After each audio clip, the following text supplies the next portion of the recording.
আসসালামু আলাইকুম। আয়েশাস ডেলি ব্লগে আপনাদের সবাইকে স্বাগতম। আপনাদের সামনে নিয়ে এসেছি আজ নতুন আরেকটি রেসিপি, কচু আলু দিয়ে পাঙ্গাস মাছের ঝোল। চলুন দেরি না করে শুরু করা যাক। প্রথমে নিয়ে নিয়েছি একটি কড়াই, তাতে নিয়ে নিচ্ছি সামান্য পরিমাণের পানি। তারপর তাতে কেটে রাখা কচু মুখিগুলো দিয়ে দেব। কচুর মুখিগুলি দেওয়া শেষ হয়ে গেলে দিয়ে দেব সামান্য পরিমাণের হলুদের গুঁড়ো। তারপর ঢেকে দেব। ঢেকে 10 মিনিট সিদ্ধ করে নেব। চুলার আঁচটা অবশ্যই বাড়িয়ে দিতে হবে। চলে এসেছি 10 মিনিট পর। কচুর মুখে তো হলুদ দেওয়ার কারণ ছিল কচুর মুখের সাদা বা কালারটা চলে যাবে, সেই কারণে। সিদ্ধ হয়ে গেছে কচুর মুখিগুলো। এখন আমি উঠিয়ে নেব। এখন আমি নিয়ে নিয়েছি মাছ, তাতে দিয়ে দেব সামান্য পরিমাণের মরিচ গুঁড়ো, হলুদ গুঁড়ো এবং সামান্য পরিমাণের লবণ।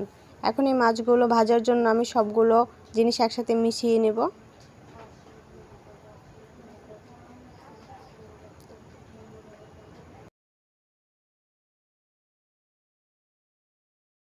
এখন আমি মাছগুলো ভেজে নেব।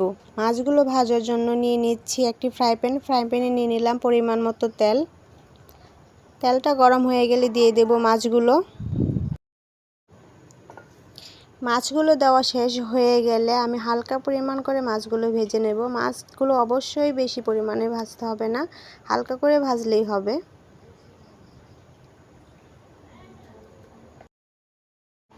এখন আমি মাছগুলো উল্টিয়ে দিচ্ছি আরেক পাশ ভাজার জন্য।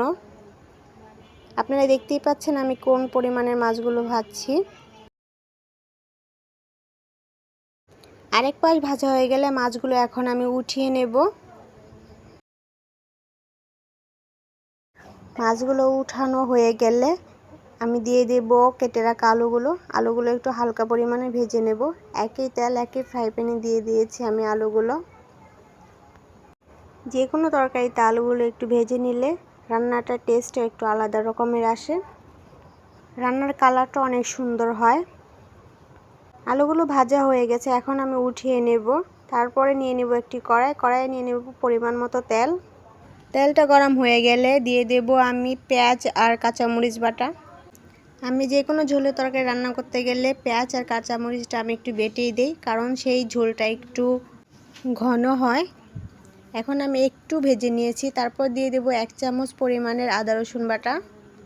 তারপর আমি আরেকটু ভেজে নেব, তাহলে আদা রসুনের কাঁচা গন্ধটা চলে যাবে। এখন আমি দিয়ে দেব সামান্য পরিমাণের পানি।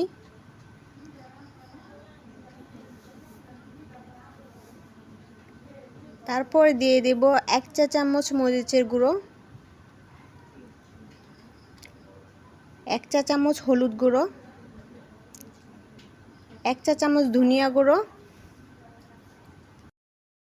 তারপর একটু নেড়ে নেব।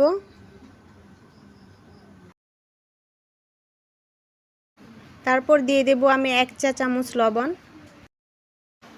তারপর কিছুক্ষণ নেড়ে নেব। তারপর দিয়ে দেব আর একটু সামান্য পরিমাণে পানি।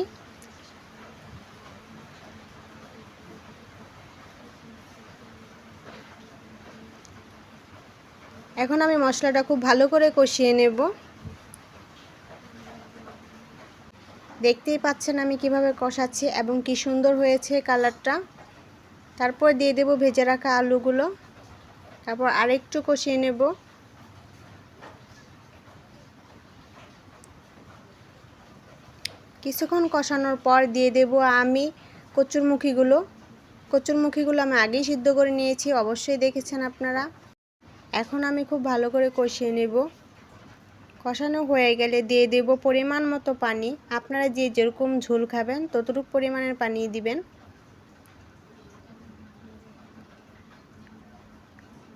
দিয়ে দিয়েছি আমি পরিমাণ মতো পানি। তারপর দিয়ে দেব ভেজে রাখা মাছগুলো।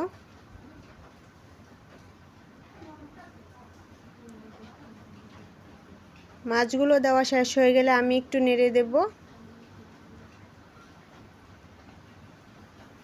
তারপর এক ঢাকনা দিয়ে ঢেকে দেব।